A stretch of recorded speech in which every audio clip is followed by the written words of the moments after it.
सबको नमस्कार। आज मैं बहुत खुश हूँ।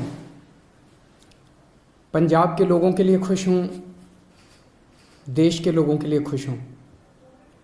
पंजाब के मुख्यमंत्री भगवंत मान जी ने आज बहुत शानदार ऐलान किया इस देश के गरीबों के लिए, पंजाब के गरीबों के लिए, और मैं समझता हूँ कि पूरे देश पे आने वाले समय में इसका असर पड़ेगा। भगवंत मान जी ने ऐलान किया है कि पंजाब में गरीबों का राशन उनके घर घर तक पहुंचाया जाएगा। Door step delivery of ration, घर घर राशन योजना। अभी आज़ादी के 75 साल बाद भी एक गरीब आदमी को अपना गेहूं चावल महीने का जो राशन होता है, जो सरकार देती है, वो राशन लेने के लिए लंबी लंबी लाइनों में लगना पड़ता है, छुट्टी लेनी पड़ती है, ढेरों तकलीफ़ें उठानी पड़ती है। आज ज़माना ये आ गया कि एक फ़ोन करो और फ़ोन के ऊपर ऑर्डर करो और पिज़्ज़ा आपके घर आ जाता है, सारा सामान आपके घर आ जाता है, लेकिन राशन लेने के लिए एक गरीब आदमी को लंबी लंबी लाइनों में लगना पड़ता है।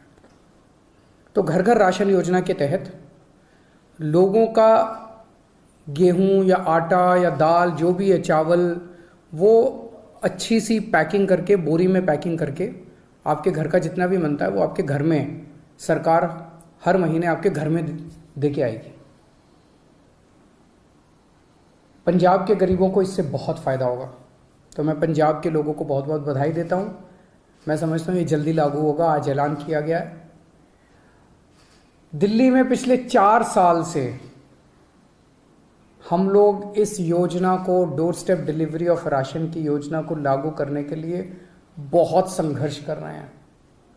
सब कुछ हो चुका था, हमने सारा काम कर लिया था। केंद्र की भाजपा सरकार ने इसको रोक दिया, इसे करने नहीं दिया। ये सही नहीं है। लेकिन अंग्रेजी में एक कहावत है, you cannot stop the idea whose time has कम।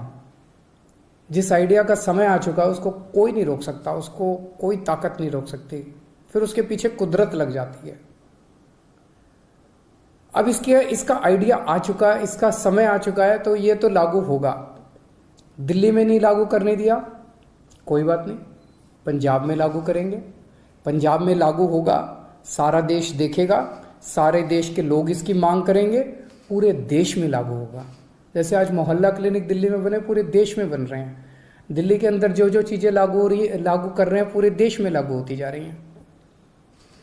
पिछले कुछ वर्षों में आप लोगों ने, सबने देखा कि किस तरह से दिल्ली के लोगों के कामों को रोका गया, किस तरह से हम मोहल्ला क्लिनिक बनाना चाहते थे, मोहल्ला क्लिनिक को 2 साल तक रोक दिया, लेकिन फिर बनाए हम लोगों ने। सीसीटीवी कैमरे पूरी दिल्ली में लगाना चाहते थे, उनको 3 साल तक फाइल रोक दी केंद्र ने। स्कूल बनाना चाहते हैं, उनको रोका जाता है। अस्पताल बनाना चाहते हैं, उनको रोकने की कोशिश की जाती है। पिछले 75 साल से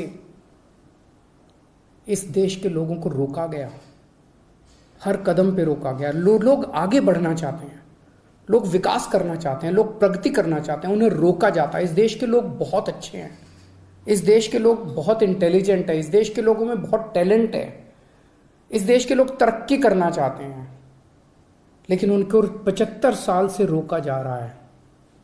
लेकिन अब लोग रुकने वाले नहीं हैं। अब लोगों ने ठान लिया, अब लोग खड़े हो गए हैं। 2 राज्यों के अंदर लोगों ने कट्टर ईमानदार सरकार बना दी है।